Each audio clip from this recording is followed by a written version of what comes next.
Salutare! Astăzi vă arăt un ThinkBook 15i, o problemă comună, mai exact balamalele se rup din carcasa ecranului. Asta nici nu mai are balamaua. Bine, am demontat-o, e separat. Toată lumea zice că s-au rupt balamalele, dar nu. Se rup prinderile din carcasă, încă vedeți, au rămas aici, pe balama.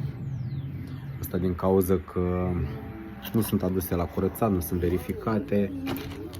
Asta e plin de praf, varză. Avem un capac original,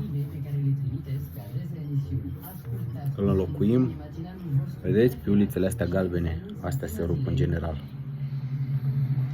Îl înlocuim și o să fie ca nou. Stați aproape. Am revenit cu Lenovo, i-am înlocuit capacul,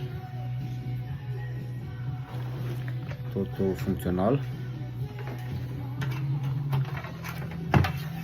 Ca să înțelegeți ce s-a întâmplat. Vedeți aici?